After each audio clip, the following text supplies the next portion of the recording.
South ఇండియాలోనే biggest sorry store మన Varahi silks మన విజయవాడ ఎంజీ రోడ్ లో డిసెంబర్ 4వ తారీఖున ఘన ప్రారంభం.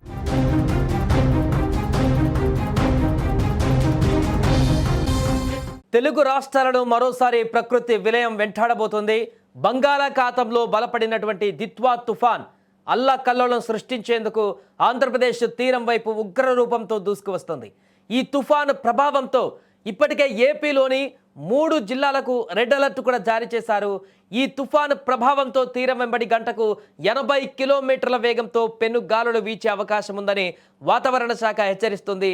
దీంతో రానున్న 48 గంటలు రాష్ట్ర ప్రజలకు అత్యంత కీలకంగా మారనున్నాయి.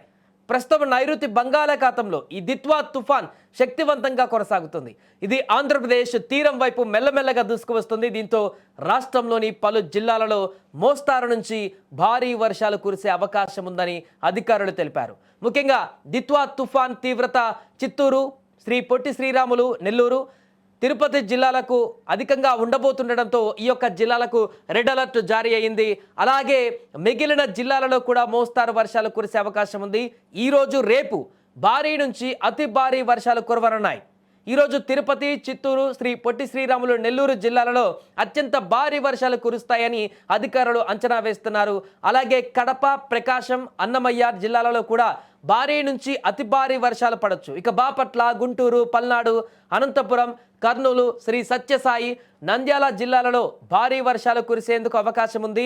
రేపు ప్రకాశం, నెల్లూరు జిల్లాలలో అత్యంత భారీ వర్షాలు కూడా కురవచ్చు. ఇక ఉభయ గోదావరి జిల్లాలు గుంటూరు, కడప, తిరుపతి, డాక్టర్ బిఆర్ అంబేద్కర్ కోనసీమ, ఏలూరు, పల్నాడు, బాపట్ల, ఎన్టీఆర్, కృష్ణా, అన్నమయ్య జిల్లాలలో కూడా భారీ వర్షాలు కురుస్తాయని వాతావరణ శాఖ పేర్కొంది. ఎల్లుండి అంటే మంగళవారం నెల్లూరు, ప్రకాశం, బాపట్ల, నెల్లూరు జిల్లాలలో భారీ వర్షాలు కురుస్తాయని కూడా వాతావరణ శాఖ అంచనా వేస్తుంది. సో దిత్వా తుఫాను ప్రభావం వల్ల తీరం వెంబడి గరిష్టంగా గంటకు 80 కిలోమీటర్ల వేగంతో ఈదురుగాలులు వీచేందుకు అవకాశం ఉందని వాతావరణ కేంద్రం స్పష్టం చేసింది. ఈ పెనుగాలుల దాటికి చెట్లు, విద్యుత్ స్తంభాలు ఊడిపోయేటువంటి ప్రమాదం ఉంది. అందుకే ప్రజలు జాగ్రత్తగా ఉండాలని కూడా అధికారులు హెచ్చరిస్తున్నారు. అవసరమైతే బయటికి రావాలి తప్ప ఊరికే బయటికి రాకూడదంటూ కూడా హెచ్చరిస్తున్నారు. ఎందుకంటే ఈ యొక్క గాలుల తీవ్రత అధికంగా మారినప్పుడు రోడ్డు మీదకి వెళితే అక్కడ ఏ చెట్టు కూలి, ఏ విద్యుత్ స్తంభం కూలి మీద పడినా కూడా ప్రమాదం జరిగేటువంటి అవకాశం ఉంటుంది, ప్రాణ నష్టం జరిగేటువంటి అవకాశం ఉంటుంది. కాబట్టి ఎవరు కూడా ఈ యొక్క అతి భారీ వర్షాలు పడేటువంటి సమయంలో ముఖ్యంగా ఈ గాలుల తీవ్రత 80 కిలోమీటర్ల వరకు ఉంటుందంటూ కూడా చెప్తున్నారు. కాబట్టి దాని తీవ్రత హెవీగా ఉంటుంది. కాబట్టి తీర ప్రాంతాలలో కూడా ప్రజలను అప్రమత్తం చేశారు. మత్స్యకారులను మరీ ముఖ్యంగా సముద్ర వేటకు వెళ్లేందుకు కొన్ని తీర ప్రాంతాల వద్ద ఆంక్షలు కూడా విధించేటువంటి అవకాశం ఉన్నట్టు తెలుస్తుంది. వారు వేటకు వెళ్లకుండా ఈ 2 రోజుల పాటు జాగ్రత్తగా ఉండాలంటూ చెప్తున్నారు. ఏదేమైనా కూడా మరొక తుఫాన్ అనేది ఆంధ్రప్రదేశ్లో మరొకసారి కల్లోలం సృష్టించేందుకు సిద్ధమవుతుంది.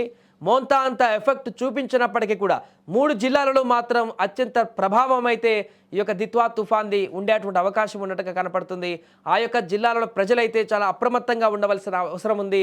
బయటికి వెళ్లకుండా, ఆ వర్షం కురిసినప్పుడు అత్యవసరమైతే తప్ప బయటికి వెళ్లకుండా ఉంటేనే చాలా బెటర్ అంటూ కూడా చెప్తున్నారు. వాహనాలలో వెళ్ళేటువంటి ప్రజలు కూడా ఈ గాలుల తీవ్రత అధికంగా ఉన్నప్పుడు బయటికి వెళితే ఎక్కడ ఏ చెట్టు కూలి మీద పడేటువంటి అవకాశం ఉంటుందో చెప్పలేం. కాబట్టి అలాంటి ప్రమాదాలు చోటు చేసుకుంటే ప్రాణ నష్టం కూడా జరుగుతుంది. కాబట్టి ప్రజలు చాలా జాగ్రత్తగా ఉండాలి, అప్రమత్తంగా ఉండాలంటూ చెప్తున్నారు. ఏదేమైనా కూడా 3 జిల్లాలకైతే రెడ్ అలర్ట్ ప్రకటించి అక్కడి ప్రజలను కూడా హెచ్చరిస్తున్నారు.